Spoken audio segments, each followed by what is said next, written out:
Hello बच्चों, welcome back to my channel. कैसे हैं आप सब लोग।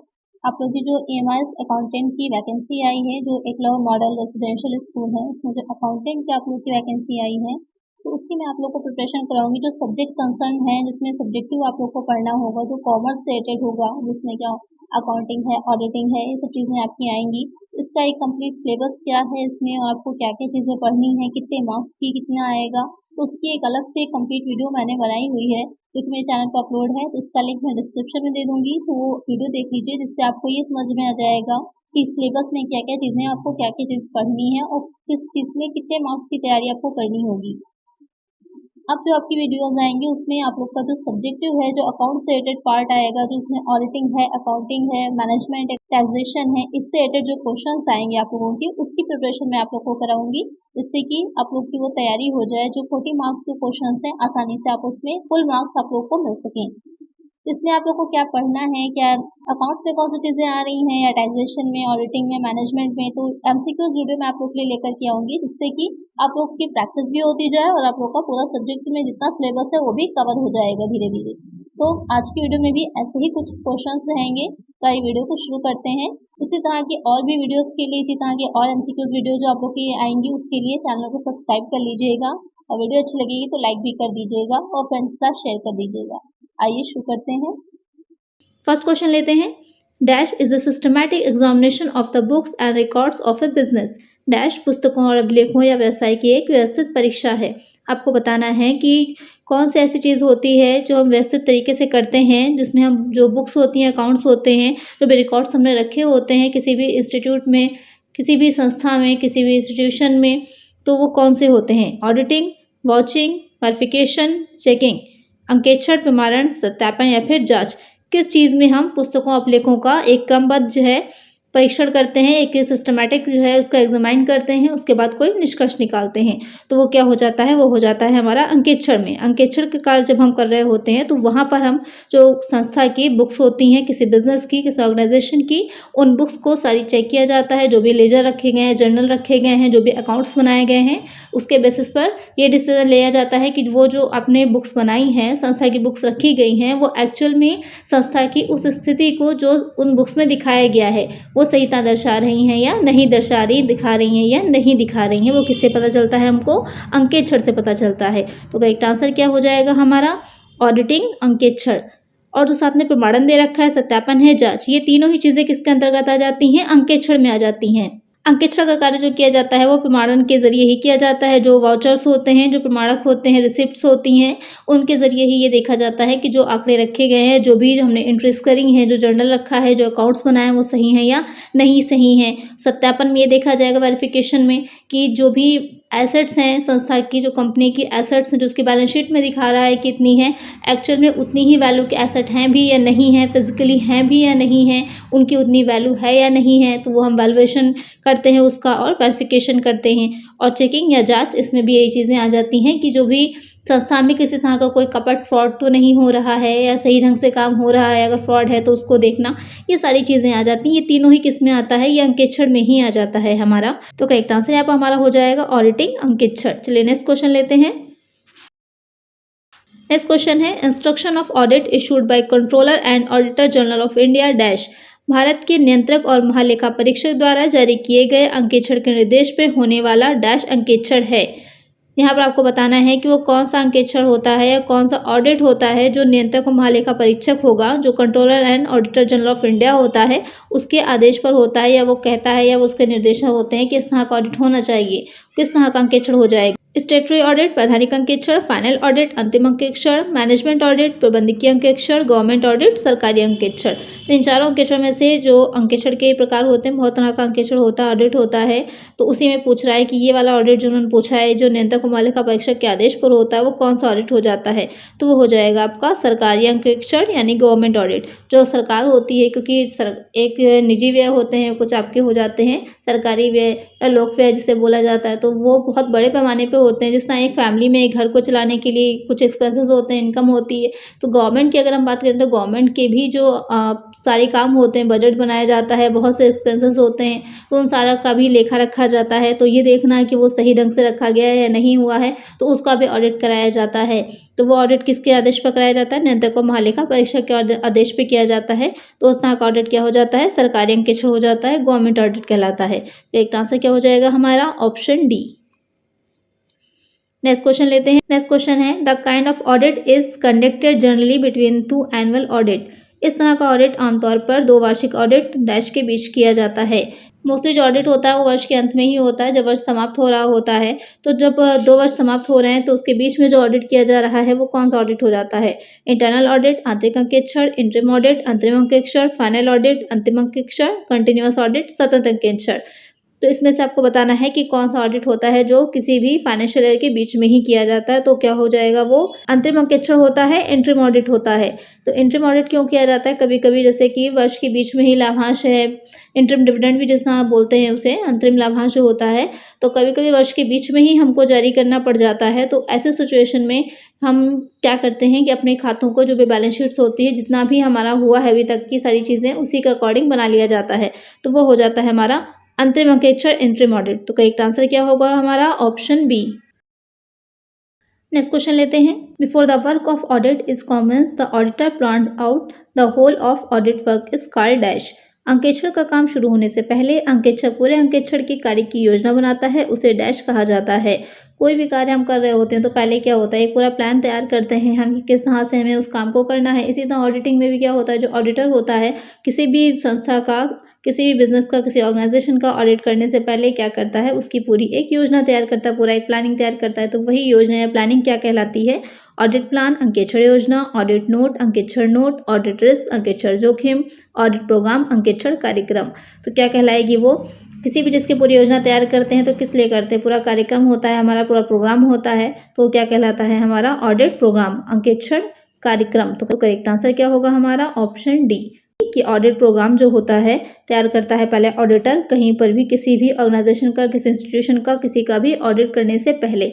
तो करेक्ट आंसर क्या होगा हमारा? Option D. नेक्स्ट क्वेश्चन लेते हैं। नेक्स्ट क्वेश्चन है वाउचर रिलेट्स टू डैश। प्रमाणक संबंधित हैं। तो अभी पहले मैंने प्रमाणकों के बारे में आपको बताया ही था कि प्रमाणक के क्या होता है। जो प्रमाणन का काम होता है, वॉचिंग का काम होता है, ये देखना है कि जो भी लेखे रखे गए हैं, जो भी ट्रांजैक्शंस हुए हैं, जो भी एंट्रीज करी गई हैं, वो एक्यूरेट हैं या नहीं, उसमें एक्यूरेसी है या नहीं है, कि सारे जितने भी लेन देन थे सबका लेखा करा गया है या नहीं, सबके रिकॉर्ड्स रखे गए हैं या नहीं, तो और जितने रिकॉर्ड्स रखे गए हैं वो सही है या नहीं। तो ये किसके बेसिस पर चेक किया जाता है? ये वाउचर्स के बेसिस पर चेक किया जाता है, जो प्रमाणक होते हैं।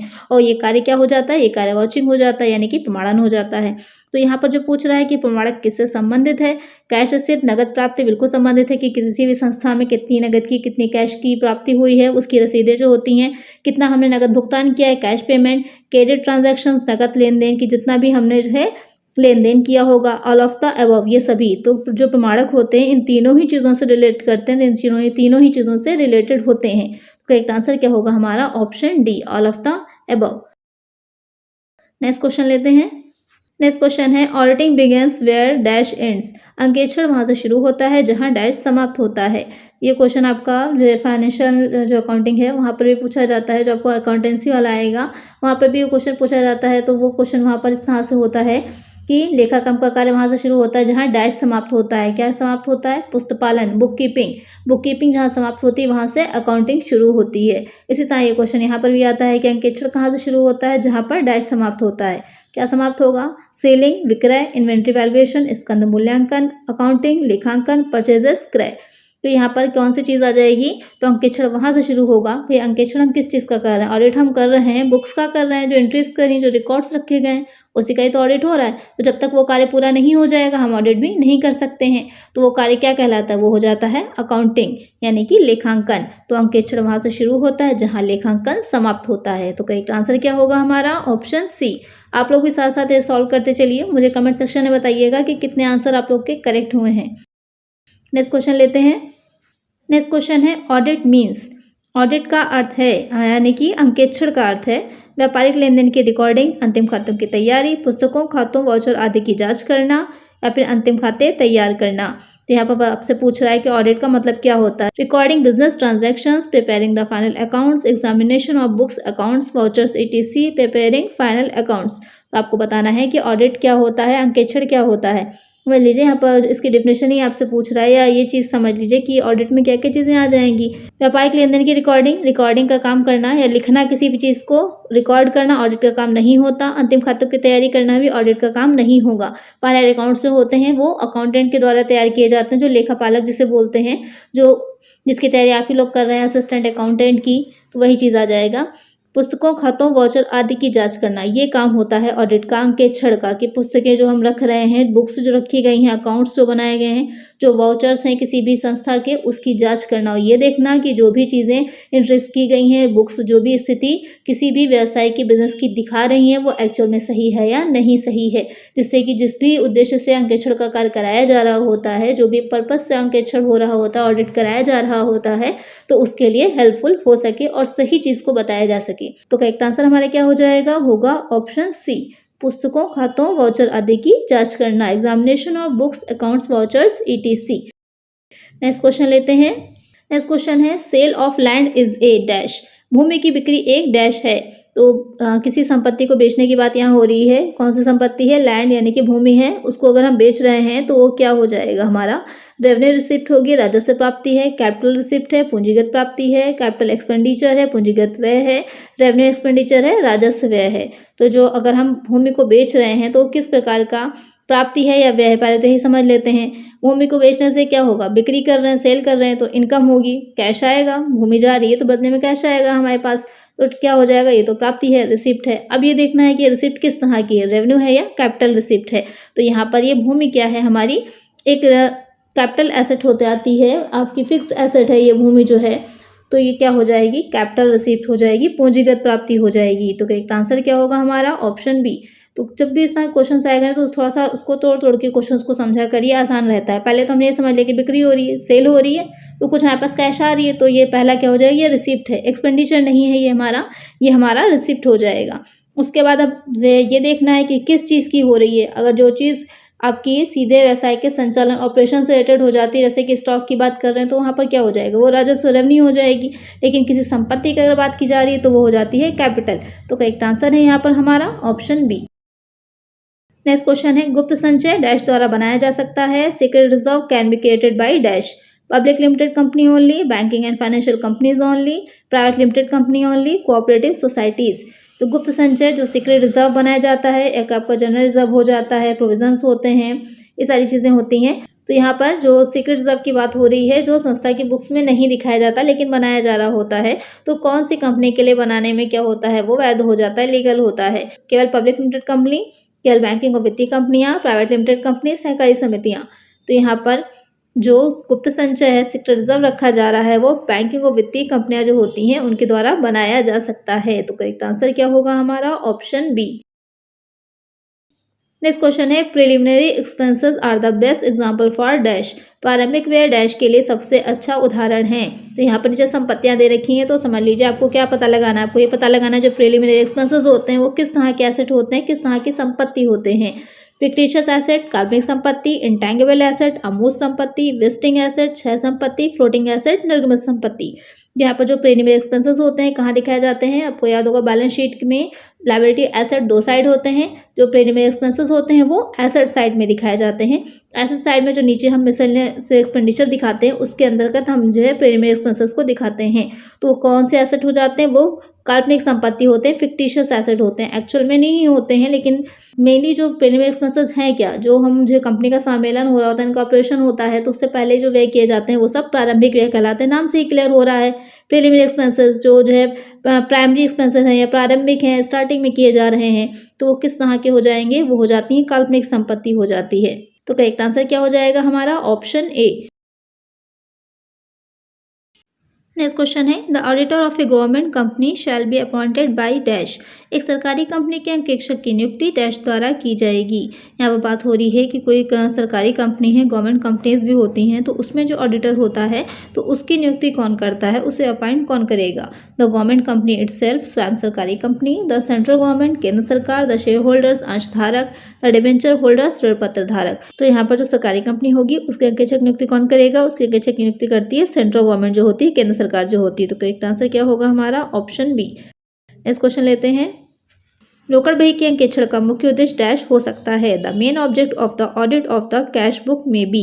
यहाँ पर बताना है जो रोकड़ बही होती है उसका जो अंकेक्षण ऑडिट किया जा रहा होता है उसका मेन पर्पस क्या होता है। To verify the asset and liabilities, to know that all receipts and payments have been properly recorded, to check the internal control system in business, to check the bank balance.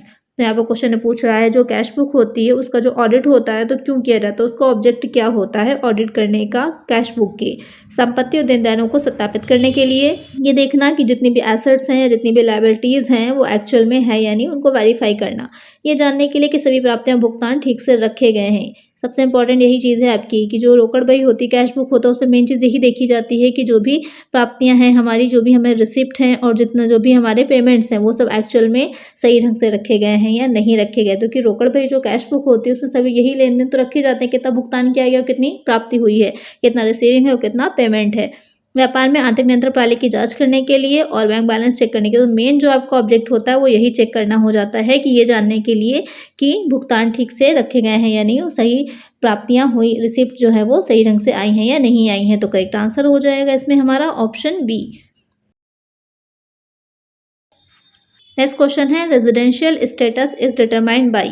आवासीय स्थिति को dash के लिए निर्धारित किया जाता है, यानी कि आपको ये बताना है रेजिडेंशियल स्टेटस कहाँ इसकी बात आती है। जब इनकम टैक्स हम लगा रहे होते हैं तो वहाँ पर ये देखना, क्योंकि जो हमारा टैक्स लगाया जाता है वो रेजिडेंशियल स्टेटस के बेस पर लगाया जाता है, ना कि नागरिकता के बेस पर। हो सकता है कि किसी वर्ष में कि कोई व्यक्ति भारत में नागरिक हो, लेकिन ज़रूरी नहीं है।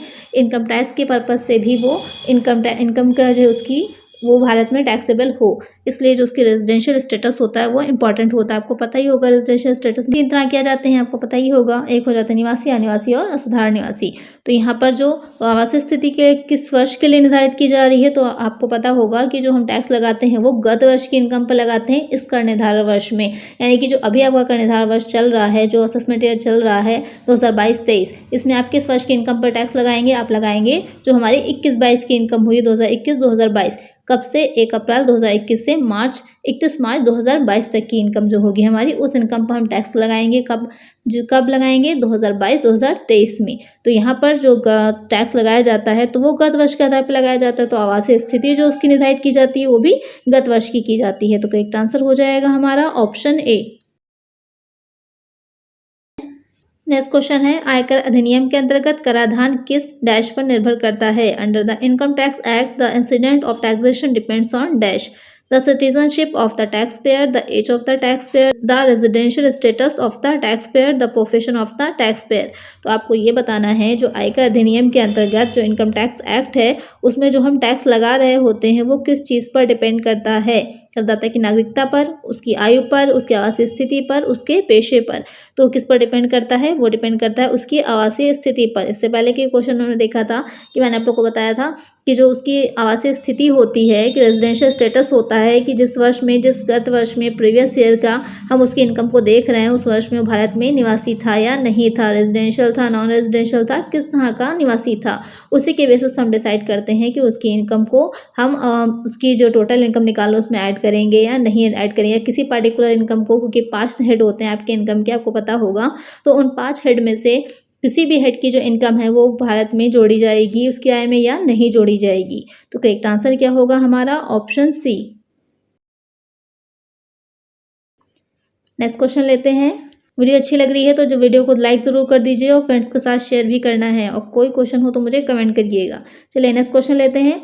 Income tax act came into force on. आयकर अधिनियम डैश को लागू हुआ। ये तो हमें पता है कि आयकर अधिनियम बना था 1961 में, नाम ही के साथ उसके ऐड है 1961 आयकर अधिनियम, इनकम टैक्स एक्ट 1961। तो यहाँ पर ये लेकिन पूछ रहा है आपसे क्वेश्चन में कि कब जो है लागू हुआ था। तो यहाँ पर जो लागू हुआ था वो 1 अप्रैल 1962 को लागू हुआ था। तो करेक्ट आंसर क्या होगा हमारा ऑप्शन बी। तो आज की वीडियो में इतना ही। आई होप आपको वीडियो अच्छी लगी होगी। अगर वीडियो अच्छी लगी हो तो वीडियो को लाइक कर दीजिए और चैनल को सब्सक्राइब कर दीजिएगा इसी तरह की और वीडियोस के लिए भी। और किसी तरह का कोई सजेशन हो, कुछ पूछना चाहते हो तो मुझे कमेंट करिएगा। मिलते हैं नेक्स्ट वीडियो में नेक्स्ट फैक्ट सेट में। Thank you.